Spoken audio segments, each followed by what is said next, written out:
नमस्ते। आर्क को स्ट्राइक करने और बरकरार रखते हुए स्ट्रेट लाइन बीड बनाने के इस सत्र में आपका स्वागत है। आइए अब इसके बारे में सीखते हैं।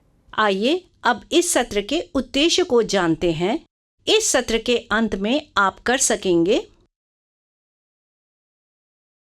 आर्क वेल्डिंग प्लान सेट करना और संचालित करना, आर्क को स्ट्राइक करने की विधियों की पहचान करना, विभिन्न आकार के इलेक्ट्रोड्स के लिए वेल्डिंग करंट सेट करना, स्क्रैचिंग एंड टैपिंग विधि से आर्क को स्ट्राइक करना और बरकरार रखना, एक प्रकार की स्ट्रेट वेल्ड बीट्स को जमा करना और त्रुटि की जांच करना। इस कार्य के लिए वेल्डिंग ट्रांसफॉर्मर्स के साथ साथ आवश्यक औजार और सहायक उपकरण हैं: वेल्डिंग हैंड स्क्रीन या welding helmet, tongs, chipping hammer, wire brush, उचित पीपीई। आइए अब आर्क को स्ट्राइक करना सीखते हैं।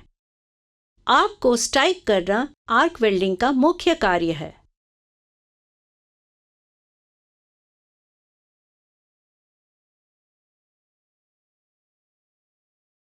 बिजली के स्रोत, कनेक्टिंग केबल्स और अर्थिंग को चेक करें।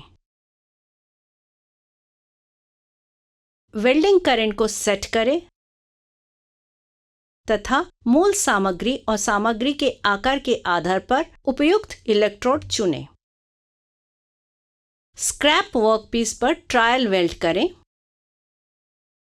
इलेक्ट्रोड को सतह के लंबवत जॉब पीस के 25 mm ऊपर एक सिरे से पकड़ें। वेल्डिंग स्क्रीन को अपनी आंखों के सामने लाएं। अपनी कलाई का प्रयोग करते हुए वेल्डिंग जॉब पर इलेक्ट्रोड को जल्दी से और हल्के से खींचते हुए आर्क को स्ट्राइक करें।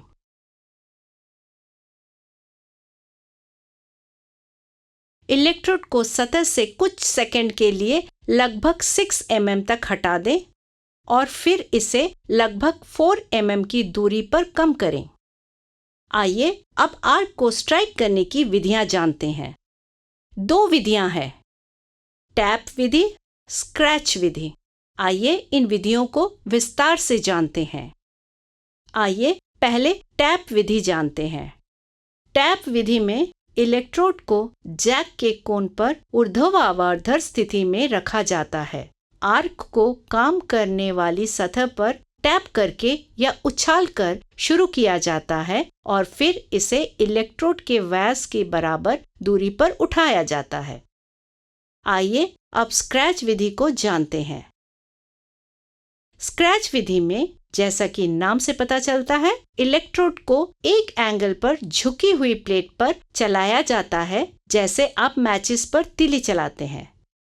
जब इलेक्ट्रोड प्लेट पर स्क्रैच करता है तो एक आर्क बनता है। इस जानकारी से आइए आर्क को स्ट्राइक करना और बरकरार रखना सीखते हैं। इस प्रक्रिया में 2 चरण होते हैं।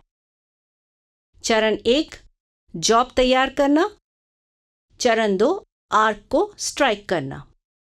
आइए अब इन चरणों को विस्तार से जानते हैं। स्टील रूल का प्रयोग करते हुए कच्चे माल के आकार को चेक करें। आवश्यक आकार में मार्क और फाइल करें। धातु की सतह को स्टील वायर ब्रश से साफ करें और तेल और ग्रीस को साफ करें यदि कोई लगा हो। उचित पीपीई पहनें। अगला चरण आर्क को स्ट्राइक करना है। आवश्यकता अनुसार होल्डर में एक व्यास 4 mm MS इलेक्ट्रोड को लगाएं। आवश्यकता अनुसार वेल्डिंग करंट एम्परेज सेट करें। वेल्डिंग ट्रांसफार्मर को स्विच ऑन करें। स्क्रैचिंग विधि से आर्क को स्ट्राइक करें और बरकरार रखें।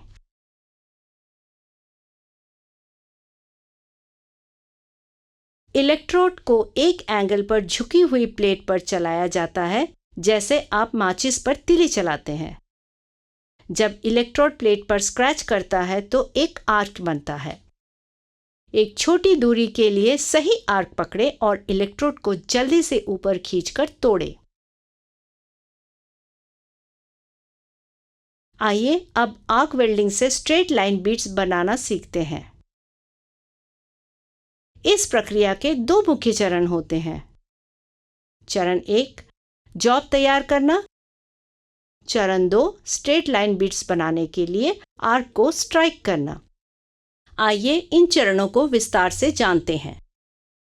आइए पहले वेल्डिंग के लिए वर्कपीस तैयार करते हैं। उचित पीपीएस पहने।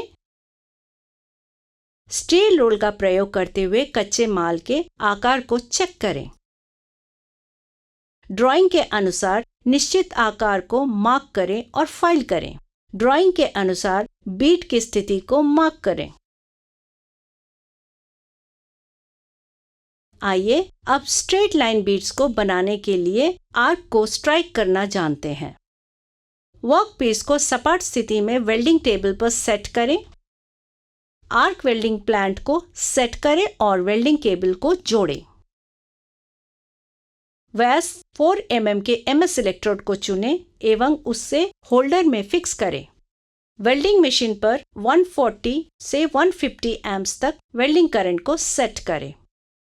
आर्क को स्क्रैप पीस पर ट्रायल के लिए स्ट्राइक करें और करंट की सेटिंग को देखें। आर्क को जॉब पीस के एक सिरे पर स्ट्राइक करें तथा एक समान नॉर्मल शॉर्ट आर्क बनाए रखें।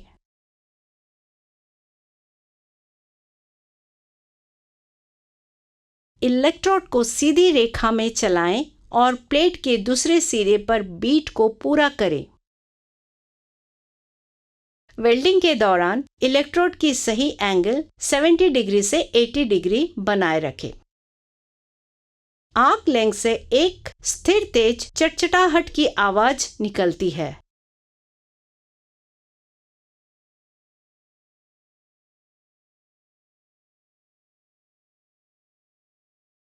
इसकी गति लगभग 150 mm प्रति मिनट होती है। वेल बिट से स्लैग को निकाल लें और निम्नलिखित की जांच करें।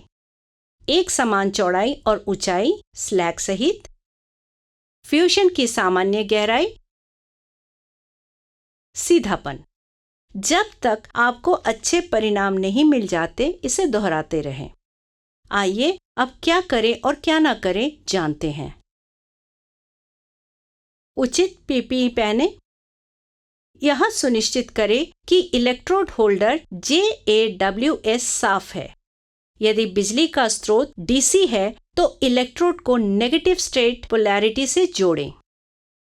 धूल या जंग से बचने के लिए वर्कपीस को साफ करें क्योंकि इससे कनेक्शंस कमजोर हो सकता है। केबल के क्षतिग्रस्त होने और कनेक्शंस ढीला होने की जांच कर ले। चेक करें कि अर्थ क्लैंप उचित ढंग से जुड़ा है या नहीं। यह सुनिश्चित करें कि इलेक्ट्रोड का नंगा सिरा होल्डर में अच्छे ढंग से पकड़े हुए हैं। आर्क वेल्डिंग करते समय उचित रंगीन कांच वाली वेल्डिंग स्क्रीन का प्रयोग करें। सही आर्क बर्निंग सुनिश्चित करें जिससे स्थिर, नुकीली चटचटाहट की आवाज निकलेगी। जब तक इलेक्ट्रोड फ्रीजिंग के बिना हर समय आर्क स्टक कर सके तब तक इस अभ्यास को दोहराते रहें। यदि इलेक्ट्रोड प्लेट पर चिपक जाती है तो बहुत अधिक गर्म होने या टूटने से बचने के लिए इसे अपनी कलाई की गति से जल्दी से मोड़ते हुए तुरंत मुक्त करना चाहिए। आंखों से देखते हुए वेल्ड की त्रुटियों और बीट की गुणवत्ता को चेक करें।